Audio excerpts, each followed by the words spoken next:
રાજકોટથી સમાચાર સામે આવી રહ્યા છે। રાજકોટમાં હાલ અત્યારે જય ખોડિયાર હોટલ અને રેસ્ટોરન્ટમાં માથાકૂટ થઈ છે। સમગ્ર મામલો પ્રકાશમાં આવી રહ્યો છે। રાજકોટની હોટલમાં વેટર અને ગ્રાહક વચ્ચે માથાકૂટ થઈ છે। તો માથાકૂટ વધતા બંને વચ્ચે મારામારી શરૂ થઈ ગઈ હતી। અહીં હોટલમાં વેટરની સાથે માથાકૂટનો મામલો પ્રકાશમાં આવ્યો છે। ભોજનના બિલ બાબતે કંઈક માથાકૂટ થઈ હતી અને ત્યારબાદ તે મારામારીમાં પરિણમી છે। તો હોટલના વેટર અને ગ્રાહક વચ્ચે માથાકૂટ થઈ હતી। રાજકોટનો બનાવ પ્રકાશમાં આવી રહ્યો છે। રાજકોટમાં જે ખોડિયાર હોટલ અને રેસ્ટોરન્ટમાં માથાકૂટ થઈ છે। તો હોટલના વેટર અને ગ્રાહક વચ્ચે બિલ બાબતે માથાકૂટ થઈ હતી અને ત્યારબાદ તે મારામારીમાં પરિણમી હતી। ઘટનાને પગલે લોકોના ટોળેટોળા એકઠા થઈ ગયા હતા। માથાકૂટ વધતા જ બંને વચ્ચે મારામારી શરૂ થઈ ગઈ હતી। ભોજનના બિલ બાબતે માથાકૂટ થઈ હોવાનું સામે આવ્યું છે। તો રાજકોટની ઘટના પ્રકાશમાં આવી છે। રાજકોટમાં હોટલના વેટર અને ગ્રાહક વચ્ચે માથાકૂટ થઈ હતી। હોટલના બિલ બાબતે કઈ માથાકૂટ થઈ હતી અને ત્યારબાદ તે મારામારીમાં પરિણમી છે। જય ખોડિયાર હોટલ અને રેસ્ટોરન્ટનો આ બનાવ પ્રકાશમાં આવ્યો છે। તો રાજકોટમાં ઘટનાને પગલે લોકોના ટોળા એકઠા થઈ ગયા હતા। અહીં વેટર અને ગ્રાહકની વચ્ચે માથાકૂટ થઈ હતી। તો આજ મુદ્દે આપણી સાથે સંવાદદાતા ધ્રુવ કુંડલ ફોન લાઈન પર જોડાઈ ગયા છે। જે ધ્રુવ, રાજકોટની એક હોટલમાં વેટર અને ગ્રાહક વચ્ચે માથાકૂટ થઈ અને ત્યારબાદ તે મારામારીમાં પરિણમી છે। શું છે સમગ્ર મામલો? હિનલ, રાજકોટ ગોંડલ હાઈવે પર આવેલી રેસ્ટોરન્ટમાં આ માથાકૂટ થઈ છે। જય ખોડિયાર હોટલ એન્ડ રેસ્ટોરન્ટમાં આ માથાકૂટ થઈ હતી, જેમાં કહી શકાય કે જે વેટર અને ગ્રાહક વચ્ચે આ બંને વચ્ચે ઉગ્ર બોલાચાલી થઈ હતી। ત્યારબાદ માથાકૂટ અને આ માથાકૂટ વધતા બંને વચ્ચે હાથાપાઈ થઈ હતી। મહત્વની બાબત એ છે કે ભોજનના બિલ બાબતે આ માથાકૂટ થઈ હતી અને જે સ્થાનિક જે લોકો હતા તેઓએ ક્યાંક ને ક્યાંક આ બંને વચ્ચે જે માથાકૂટ થઈ હતી તેમને વચ્ચે જે માથાકૂટ થઈ તેના છૂટા પડ્યા હતા। ત્યારબાદ મામલો છે તે થાળે પડ્યો હતો। પણ વધુ એક ક્યાંક એક બનાવ માથાકૂટની બની છે અને આ પણ કહી શકાય કે જે વધુ બિલ આવવાના કારણે ગ્રાહકે તે બિલ સંદર્ભે વેટરને પૂછપરછ કરી હતી। ત્યારબાદ વેટરે કહી શકાય કે બોલાચાલી કરી હતી। ત્યારબાદ બંને વચ્ચે હાથાપાઈ થઈ હતી। જી હિનલ। જી ધ્રુવ, સમગ્ર માહિતી બદલ આપનો આભાર। તો જેવી રીતે અમારા સંવાદદાતાએ જણાવ્યું કે વધુ બિલ આવવાને મામલે ગ્રાહક અને વેટર વચ્ચે પૂછપરછના સંદર્ભમાં મારામારી શરૂ થઈ ગઈ હતી, માથાકૂટ થઈ હતી। તો રાજકોટમાં ગોંડલ હાઈવે ઉપર આ હોટલ આવેલી છે અને તેમાં માથાકૂટનો મામલો પ્રકાશમાં આવ્યો છે। ઘટનાને પગલે ત્યાંના સ્થાનિક લોકોએ મામલો ઠાળે પાડ્યો હતો। તો હોટલના વેટર અને ગ્રાહક વચ્ચે માથાકૂટ થઈ હતી। માથાકૂટ વધતા જ બંને વચ્ચે મારામારી શરૂ થઈ ગઈ હતી।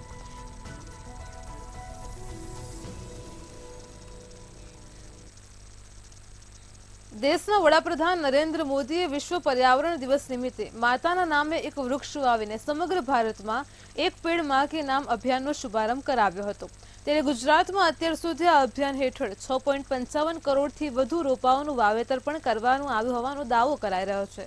વન અને પર્યાવરણ વિભાગ દ્વારા એક ખાસ ગીત પણ લોન્ચ કરવામાં આવ્યું હતું, જેનો શુભારંભ અને લોકાર્પણ વન અને પર્યાવરણ મંત્રી મુળુભાઈ બેરાએ કર્યો હતો।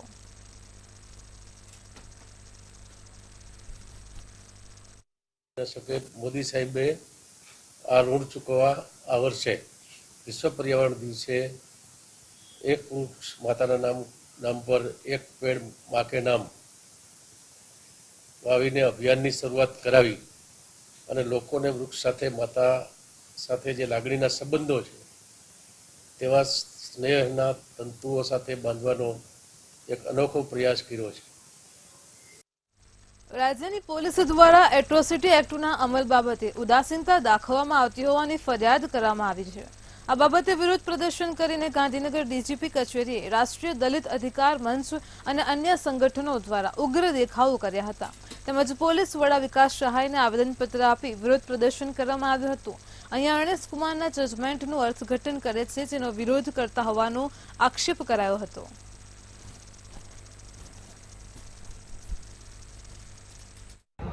ગુજરાત સરકારના ઇશારાથી ગુજરાત પોલીસ ફક્ત અર્ણેશ કુમારનું જે જજમેન્ટ છે એનું અર્થઘટન કરી રહેલ છે।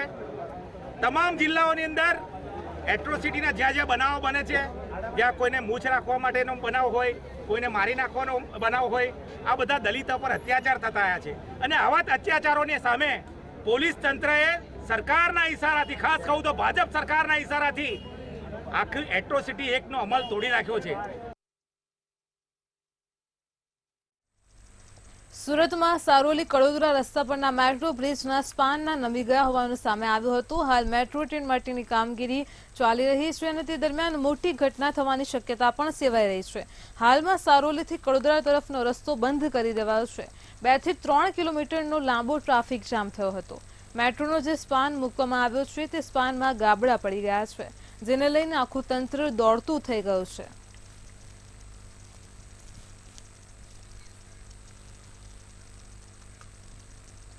વડોદરા શહેરના કડક બજારમાંથી મીઠાઈ ખરીદતા પહેલા ચેતજો. સત્યનારાયણ ફરસાણની દુકાને ગ્રાહકને કડવો અનુભવ થયો છે. દુકાનદારે ગ્રાહકને ફુગાઈ ગયેલા બુંદીના લાડુ અને દુર્ગંધ મારતા પેંડા પધરાવ્યા હતા. રોષે ભરાયેલા ગ્રાહકે દુકાન બહાર હોબાળો મચાવ્યો હતો.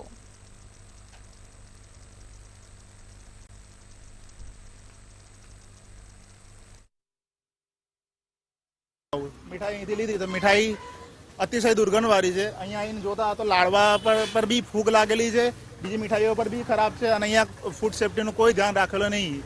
આરોગ્ય વિભાગવાળા અહીંયા આવીને દરોડા પાડવા જોઈએ અને આવી દુકાનોને બંધ કરવી જોઈએ અને આ લોકોને પરમાનન્ટ લાયસન્સ રદ કરવું જોઈએ. બીજી જે મોતીચૂરના લાડવા છે એ બી ફૂગ ખાધેલા છે અને જે બીજી મીઠાઈઓ છે એ બી દુર્ગંધ મારે છે.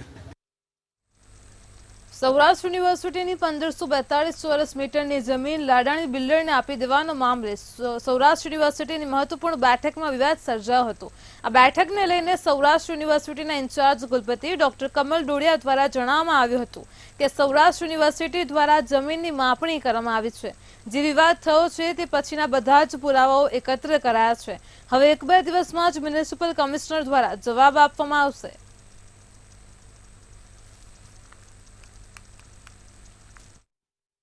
માપણીને કરેલી છે આ વિવાદ થયો એના પછીની, એ બધા જ પુરાવો છે અને અમને જે મ્યુનિસિપલ કમિશનર સાહેબ તરફથી જે મળેલો છે એની બાબતમાં અમે આજકાલમાં અંદર જવાબ આપી દેવાના છે. અમારે પ્રશ્ન માત્ર મ્યુનિસિપલ ઓફિસ અને યુનિવર્સિટી વચ્ચેનો વિવાદ છે.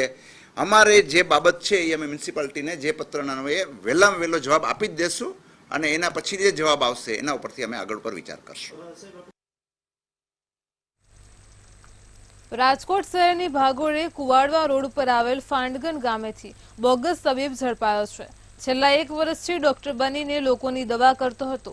પોલીસે નકલી તબીબ તરીકે કાના પ્રાંગજી ચોટલિયા નામના શખ્સની ધરપકડ કરી હતી. એસઓજીએ હોસ્પિટલના સાધનો, એલોપેથિક દવાઓ, ઇન્જેક્શન સહિતનો મુદ્દામાલ પણ કબજે કર્યો હતો.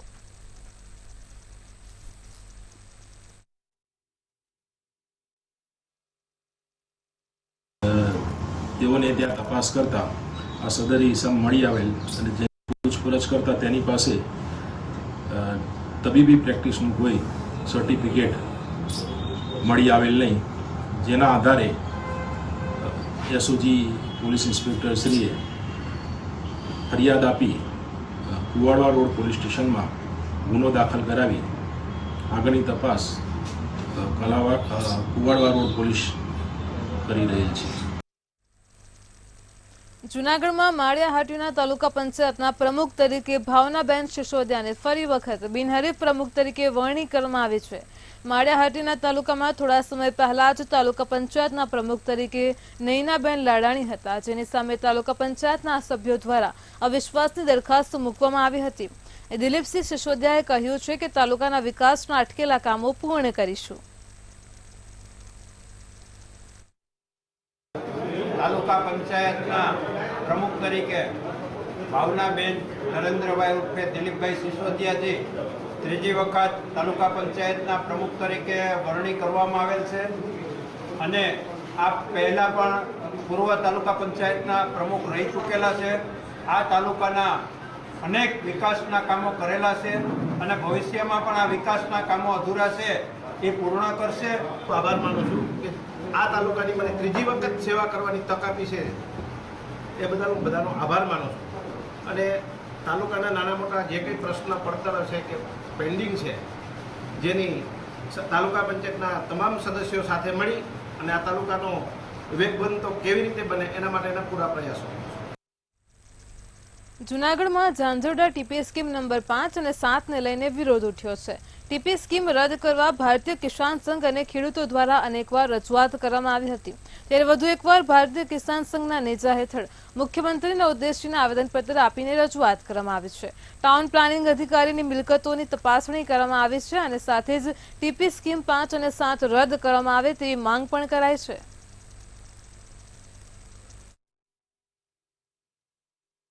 પાસેથી બિલ્ડરો નીચા ભાવે જમીનો ખરીદી કરી અને 40% વળતરની જે કપાત છે એ કપાતનું વળતર કાપી અને ન જેવી કિંમતે ખેડૂતો પાસેથી જમીન લઈને પોતે બિનખેતી કરી અને એ બિનખેતીની અંદર કોઈ પણ કંઈક ફોલ્ટ હોય છે એને કારણે સ્થગિત કરવામાં આવી છે.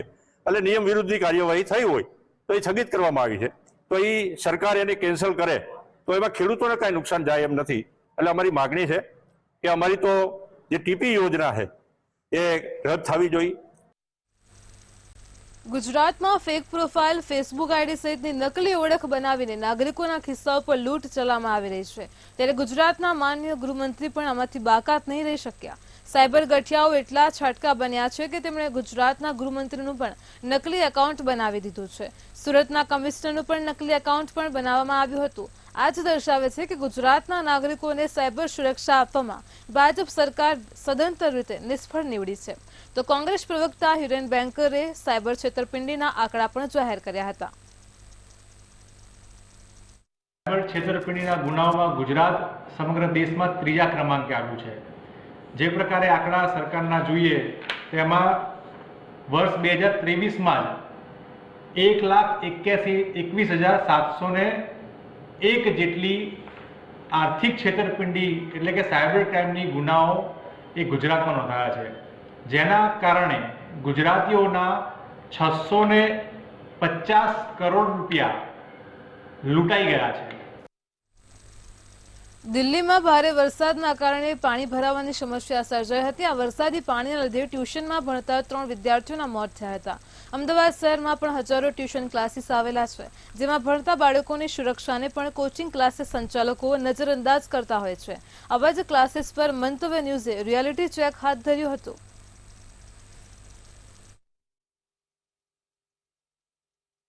વરસાદી માહોલ જામ્યો છે. ઘણા બધા વિસ્તારોની અંદર ભારેથી ભારે વરસાદ વરસી રહ્યો છે. આ વરસાદની અંદર અકસ્માતોની સંખ્યા પણ વધતી હોય છે. દિલ્હીની અંદર જે પ્રમાણે ટ્યુશન ક્લાસીસની અંદર 3 જે સ્ટુડન્ટના જે મોત થયા છે તે ટ્યુશન ક્લાસીસ હતું તે અંડરગ્રાઉન્ડ હતું. આવું જે અંડરગ્રાઉન્ડ ટ્યુશન ક્લાસીસ છે તે ઈસનપુર વિસ્તારની અંદર અને અમદાવાદ શહેરના ઘણા બધા વિસ્તારોની અંદર આ રીતે કોમર્શિયલ કોમ્પ્લેક્સની અંદર ચાલતા ટ્યુશન ક્લાસીસ છે. જેના લીધે જે નાના બાળકો છે ટ્યુશનની અંદર આવતા હોય છે અને આ જે ટ્યુશન છે તે એકદમ અંદરની સાઈડ હોય છે. જે પ્રમાણે અત્યારે આપણે આ ટ્યુશન ક્લાસીસની જે ઊંડાઈની વાત કરવામાં આવે તો 9 થી 10 ફૂટ જેટલું જે અંડરગ્રાઉન્ડ જે ટ્યુશન આવેલું છે, જેથી બહાર નીકળવા માટેની ફક્ત એક સીડી રહેલી છે. આ સાથે જે કોમ્પ્લેક્સની અંદર 4 થી 5 બીજી પણ દુકાનો આવેલી છે. આ રીતના જે કોમ્પ્લેક્સો છે તે અમદાવાદની અંદર ખાસ કરીને જૂના વિસ્તારોમાં વધારે જોવા મળે છે. અને આવા જે ટ્યુશન ક્લાસીસ હોય છે અથવા તો આવી જે દુકાનો કોમર્શિયલ કોમ્પ્લેક્સ હોય છે જેની અંદર જે વરસાદી પાણી નિકાલ કરવાની પણ કોઈ સુવિધા ના હોવાના લીધે ઘણી વખત જે સમસ્યાઓનો સામનો લોકો કરવો પડતો હોય છે. પરંતુ સૌથી મહત્ત્વની વાત એ છે કે જો આ ટ્યુશન ક્લાસીસની અંદર જ્યારે બાળકો ભણતા હોય, વરસાદ આવે અને જો વરસાદી પાણી ભરાય તો ભાગવા માટેનો ફક્ત એક જ સીડી છે, તો નુકસાન જે છે તે ક્યાંક જાનમાલને થઈ શકે છે. આવા જે ટ્યુશન સંચાલકો જે છે તે પોતાની ક્યાંક લાલચના લીધે લોકોના જીવ જોખમમાં મૂકી રહ્યા છે. કેમેરામેન બિપિન અમીન સાથે મેહુલ દુધરેજિયા, મંતવ્ય ન્યૂઝ, અમદાવાદ. અમદાવાદમાં કેટલાક એએમટીએસ બસ સ્ટેન્ડની હાલત ખૂબ જ ખરાબ થઈ ગઈ છે. અમદાવાદનો એક આખો વર્ગ છે જે એએમટીએસથી એક જગ્યાએથી બીજી જગ્યાએ અવરજવર કરે છે. બસ સ્ટેન્ડ તૂટી ગયા છે, બસ સ્ટેન્ડના છાપરા પણ જર્જરિત થઈ ગયા છે, લાઇટ બગડી ગઈ છે, તો ક્યાંક બેસવાની જગ્યા પણ તૂટી ગઈ છે. હાલ અમદાવાદમાં વરસાદ શરૂ થયો છે અને વરસાદી વાતાવરણમાં જે લોકો બસમાં અવરજવર કરે છે તેમને આ પરિસ્થિતિનો સામનો કરવો પડશે.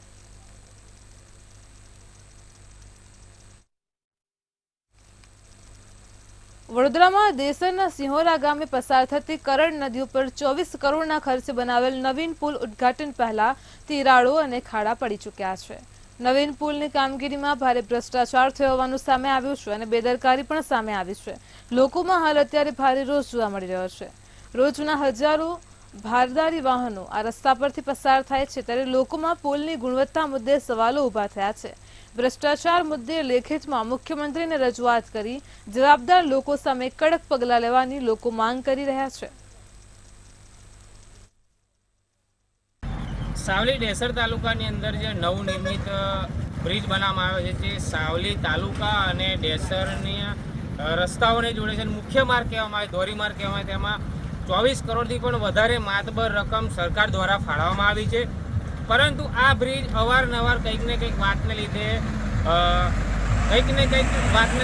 બ્રિજમાં ભ્રષ્ટાચાર થયો છે. ભૂતકાળમાં જ્યારે બ્રિજ બનતો હતો ત્યારે બની ગયા અને ઉદ્ઘાટનની તારીખ પણ ગઈ હતી, ત્યાર પછી એ ખુલ્લો મૂકવામાં નહોતો આવ્યો અને આ બ્રિજમાં ભ્રષ્ટાચાર થયો. પણ હાલમાં તમે જોઈ શકો છો, વરસાદ થોડોક જ સાવલી ડેસર તાલુકામાં પડ્યો છે, પણ બ્રિજની સ્થિતિ એટલી પણ ફકરદજ હાલતમાં છે કે મસ્ત મોટા ખાડા પડી ગયા છે. આ એક સરકારે જે 24 કરોડના જે ફાળવ્યા હતા બ્રિજ માટે, એ પૂરેપૂરા 24 કરોડ પાણીમાં ગયા હોય તેવું જોઈ શકાય છે. મોટા બ્રિજની અંદર ખાડા ટેકરા પડી ગયા છે અને અહીંથી હજારો રાહદારીઓ દરરોજ પસાર થતા હોય છે. એમને પણ કોઈ પણ જાતની મુશ્કેલીઓ પડતી હોય છે. કેટલાક રાહદારીઓ આપણી સાથે જોડાય છે. ક્યાંથી આવો ત્યાં? સિહોર. અત્યારે નવો બ્રિજ જે છે તે તો લોકાર્પણ પણ નથી, જો ખુલ્લો મૂકી દેવામાં આવ્યો છે અને રસ્તા ઉપર ને આ બ્રિજ પર મોટા ખાડા પડી ગયા. આપ શું કહેશો? ભ્રષ્ટ સરકારના કર્મચારીઓ સરસ એવું કામ કરી અહીંથી જતા રહ્યા છે. તો સરકારના કર્મચારીઓ જતા રહ્યા છે અને રહેવાનું અમારે છે. તો સરકારે જોવાનું રહ્યું કે અમે કેવી રીતે રહીશું. 100 વર્ષ જૂનો બાજુનો બ્રિજ જુઓ અને 4 દિવસ જૂનો આ બ્રિજ જુઓ, તમને તરત જ ખ્યાલ આવી જશે. જી, વર્ષો જૂનો બ્રિજ છે, જે આ નવનિર્મિત બ્રિજની સાઈડમાં જ છે, તે વર્ષોથી પણ એવી જ હાલતમાં છે. પરંતુ નવો હજુ તો 2024માં 23માં જ આનું બાંધકામ શરૂ થયું છે અને એમાં ખાડા પડી ગયા છે. તો બીજા પણ કેટલા રાહદારીઓ છે એની સાથે વાત કરું છું. એ લોકોની શું માંગ છે આ બ્રિજમાં જે આ ભ્રષ્ટાચાર થયો છે? શું કહેવા માંગશો આપ? સાહેબ, હું નવા શિવરાનો એક કોન્ટ્રાક્ટ કંપનીમાં કર્મચારી કામ કરતો હોવાથી આજ વર્ષોથી 2 વર્ષથી આ રોડ પર અમે અપડાઉન બાઇક લઈને કરીએ જ છીએ. વર્ષોથી ખખડધજ કન્ડિશનમાં આ બ્રિજ છે. બ્રિજ તો 2 ઠેકાણે કંઈક માંડ કરીને 2 બ્રિજની કામગીરી લીધી છે. 2 નવા બ્રિજ બન્યા છે, પણ નવા શિવરાથી સાવલી સુધીનો જે માર્ગ છે એની કોઈ કન્ડિશન બહુ ખખડધજ કન્ડિશન, બહુ ખરાબ કન્ડિશન છે. વડોદરાના ડભોઈ તાલુકામાં સિદ્ધપુર ગામે વીજળી ધાંધ્યાને લઈને ગ્રામજનોમાં ભારે રોષ જોવા મળ્યો છે. ગામમાં અવારનવાર વીજ પુરવઠો ખોરવાતા લોકોને હાલાકી ભોગવવાનો વારો આવી રહ્યો છે. ત્યારે ગ્રામજનો દ્વારા સબસ્ટેશન ખાતે હોબાળો મચાવવામાં આવ્યો હતો. જોકે અગાઉ પણ વીજ કચેરી ખાતે ગ્રામજનોએ મામલે જાણ કરી હતી, પરંતુ પ્રશ્નોનું નિરાકરણ ન આવતા રોષે ભરાયેલા ગ્રામજનો સબસ્ટેશન ખાતે પહોંચ્યા હતા અને હોબાળો કર્યો હતો. પોલીસને સમગ્ર મામલાની જાણ થતાં જ પોલીસે આ મામલો ઠાળે પાડ્યો હતો.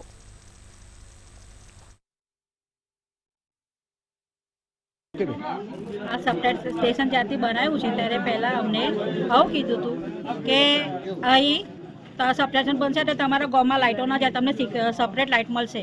પણ એના છતાં અમારા ગામમાં એટલી બધી લાઇટો જાય છે. છેલ્લા 4 મહિનાથી અમને એટલું પ્રોબ્લેમ થાય છે, વારે ઘડી લાઇટો જતી રહે છે. અને એના તકે આમાં છોકરાઓને બધા ગયડાઓને બધાને એટલું અઘરું પડે. રાતે હોય લાઇટો જાય, એરું ઝંઝર આવે તો એનું અમે શું કરવાનું? સાપ આવે, વીછી આવે, બધા ઘરમાં પી જાય. છોકરાઓને બહાર નીકળવાનું કેટલું અઘરું પડે છે. વડોદરામાં ધોધમાર વરસાદને કારણે વિશ્વામિત્રી નદીની જળસપાટીમાં સતત વધારો જોવા મળી રહ્યો છે. વિશ્વામિત્રી નદીનું પાણી રસ્તા ઉપર પણ વહેતું જોવા મળ્યું છે, જેના પગલે કાંઠા વિસ્તારમાં રહેતા લોકોમાં ભયનો માહોલ સર્જાયો છે. હજુ તો સોસાયટીમાંથી પણ પાણી ઓસર્યા નથી અને પાણી સાથે મગરો પણ રસ્તા પર આવી રહ્યા છે. તો નવાયાર્ડ ભૂખી કાંચમાં મગર દેખાતા જ લોકોમાં ફફડાટ ફેલાયો છે. મગરને જોવા માટે મોટી સંખ્યામાં લોકોના ટોળા એકઠા થયા હતા. પૂર આવ્યું અને મગરો બહાર આવી ગયા. એક ભૂંડ, કૂતરું, એક બાળકી હતી જે એનો પગ પણ મગર પકડી ગયેલો. એટલે જાનહાનિ કેટલી મોટી થાય. અને હવે તો રસ્તા પર મગરો ફરતા થઈ ગયા. તમે આ બિલ ભાઈલી સાઈડ જોયું કે તમામ સોસાયટીઓની અંદર મગર જાણે ફરતા થઈ ગયા છે. તો ખરેખર આ તંત્રએ કઈ કામગીરી કરવી જોઈએ નક્કર, કારણ કે મગર એ માણસનો ખરેખર જીવ લે અને જીવલેણ હુમલો કરે તો માણસ મરે નહીં તો પણ આખી જિંદગી રીબાય, એટલી મોટી હાનિ પહોંચાડે એવું આ છે અત્યારે. તો તંત્રએ તાત્કાલિક કામગીરી કરવી જોઈએ. આ ભૂખી કાસમાં પણ ઢગલો મગર છે અને એના લીધે અમારે અહીંયા પશુપાલકોને અને બાળકોને અમારે સુરક્ષિત રાખવા પડે છે. સ્માર્ટ સિટી વડોદરામાં ભ્રષ્ટાચારી સત્તાધારી મગરમચ્છોના કારણે સોસાયટીમાંથી પાણી નથી ઉતરી રહ્યું અને રોડ પર મગર આવી રહ્યા છે. આપ જોઈ શકો છો, આ ભૂખી કાંસ છે. આ ભૂખી કાંસમાં આપ સ્પષ્ટ મગર જોઈ રહ્યા છો. અહીંથી જે બાળકો પાસ થઈ રહ્યા છે તેમનું કહેવું હતું કે 3 મગર તો રોડ પર આવી ગયા હતા. એટલે આ મગરો વડોદરામાં ભૂંડ, કૂતરા અને બાળકી પર હુમલો કરી ચૂક્યા છે. છતાં ભ્રષ્ટાચારી મગરમચ્છો ક્રોકોડાઇલ પાર્ક નથી બનાવતા. ક્રોકોડાઇલ પાર્કની વાત કરી છે, પરંતુ એ માત્ર પેપર પર રહ્યું છે અને આનો મગરોનો ભોગ નાગરિકો બની રહ્યા છે. ત્યારે આપણે આશા રાખીએ કે ભ્રષ્ટાચારી મગરમચ્છો જે એસી કેબિનમાં બેસીને સંકલનની મીટિંગ કરે છે તેના કરતા મગરો જે નાગરિકો, કૂતરા કે ભૂંડ પર હુમલા કરી રહ્યા છે તેનાથી સંરક્ષણ કરે. કેમેરામેન કેતન સિંધે સાથે નિલેશ બ્રહ્મભટ્ટ, મંતવ્ય ન્યૂઝ, વડોદરા. વડોદરામાં આવેલી નેશનલ ફાયર એકેડમીમાં 8 વિદ્યાર્થીઓને ફૂડ પોઈઝનિંગની અસર થઈ હતી. વિદ્યાર્થીઓને ફૂડ પોઈઝનિંગની અસર થતાં જ સારવાર માટે સયાજી હોસ્પિટલમાં ખસેડવામાં આવ્યા હતા. આ નેશનલ ફાયર એકેડમી 200 વિદ્યાર્થીઓને તાલીમ આપી રહી છે, જેમાંથી માત્ર 8 વિદ્યાર્થીઓને ફૂડ પોઈઝનિંગની અસર થઈ હતી. તંત્ર દ્વારા કયા ભોજનની અસર થઈ છે તેની તપાસ પણ હાથ ધરવામાં આવી છે.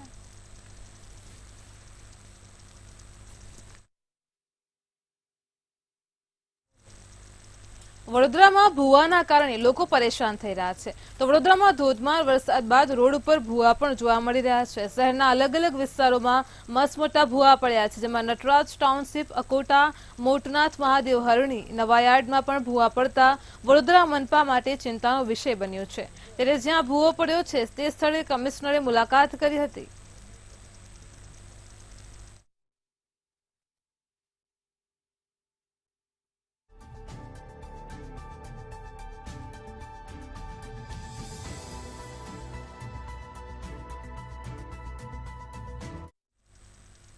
અમદાવાદમાં 10 બાળકોને ભીખ માંગવાના રેકેટમાંથી બચાવવામાં આવ્યા છે. સમાચાર સામે આવી રહ્યા છે. અમદાવાદથી 10 બાળકોને ભીખ મંગાવવાના રેકેટમાંથી બચાવાયા છે.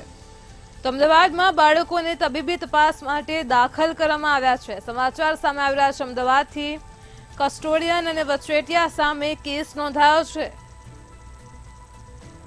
તો શાળાઓમાં દાખલ કરવાની પ્રક્રિયા શરૂ કરાઈ છે. 10 બાળકોને ભીખ મંગાવવાની પ્રક્રિયામાંથી, રેકેટમાંથી તેમને બચાવવામાં આવ્યા છે. બાળકોની પુનર્વસનની પ્રક્રિયા પણ શરૂ કરવામાં આવી છે. તો અમદાવાદમાં 10 બાળકોને ભીખ મંગાવવાના રેકેટમાંથી બચાવી લેવાયા છે. અમદાવાદથી સમાચાર સામે આવ્યા છે. હાલ તો બાળકોને તબીબી તપાસ માટે દાખલ કરવામાં આવ્યા છે. તો કસ્ટોડિયન અને વચેટિયા સામે કેસ પણ નોંધાયો છે.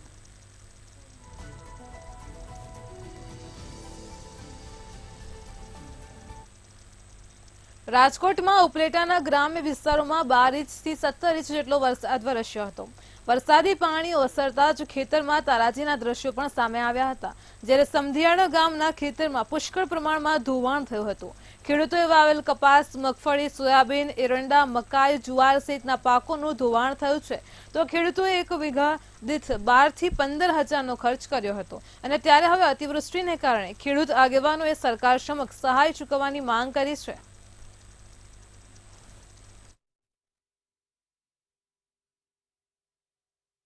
ત્યાં 20 થી 22 ઇંચ વરસાદ પડવાથી તમામ ખેડૂતોને નુકસાન થયું છે. મગફળી, કપાસ, જુવાર, મકાઈ તમામ વસ્તુને નુકસાન થયું છે. ખેતરમાં ધૂળ પણ છે નહીં. 15 થી 17 હજારના ખર્ચે બિયારણને લઈને ખેડૂતે વાવેતર કર્યા હતા. અત્યારે 20 થી 25 હજાર તો માટીનો ખર્ચો છે. તોય માટી તો છે એવી તો જમીન થઈ શકે એવી છે પોઝિશન જ નથી. વરસાદ જોરદાર પડ્યો 15 થી 20 ઇંચ એક જ દિવસમાં, અને ખેતરોનું ધોવાણ થઈ ગયું છે. અને જે ખાડા પડી ગયા છે અને માલ બધો જે વાવેતર હતું એ બધું તણાઈ ગયું છે. ક્યાં ક્યાં પાકોનું નુકસાન થયું? સોયાબીન છે, કપાસ છે, માંડવી છે, બધાનું ધોવાણ થઈ ગયું છે. વરસાદના કારણે બહુ નુકસાની છે. 15-17 ઇંચ વરસાદ પડી ગયો છે. ભાદર, મોજ, બધી નદીનું પાણી પણ અમારી બાજુ આવી શકે. વાવેતર બધો ફેલ થઈ ગયો છે. 5-7 ફૂટના ખાડા પણ પડી ગયા છે અને વરસાદ બહુ પડ્યો. તો આનું તાત્કાલિક સહાય અમને સરકાર આપે. 17 સુધીના ગામડાઓ ની અંદર પાણી ખૂબ વહ્યા છે અને એને કારણે ખેતરો ધોવાણા, જમીનો ધોવાઈ ગઈ, પાકનો નાશ થઈ ગયો. ઘરવકરી ગામડાઓની અંદર ઘરમાં પાણી ઘૂસવાથી ઘરવકરીનો નાશ થઈ ગયો છે. એ જ રીતે ખેડૂતોના જે સાધનો છે એ બધા ખેતીના સાધનો પણ તણાઈ ગયા છે. પશુપાલનોને જાનહાની થઈ છે.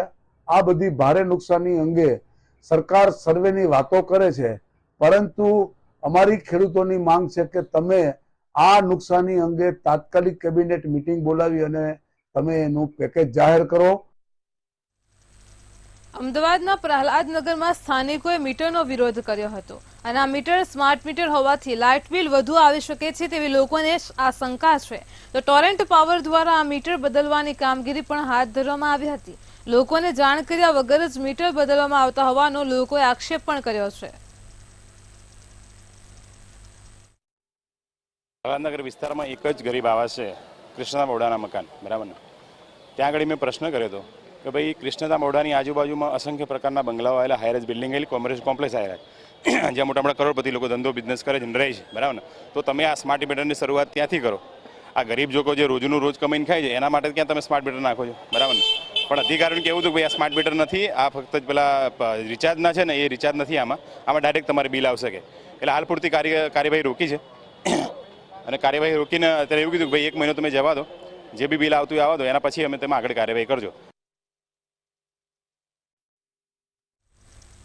મેટ્રો 10 માં હાલ આટલું જ. વધુ સમાચાર માટે જોતા રહો મંતવ્ય ન્યૂઝ. નમસ્કાર.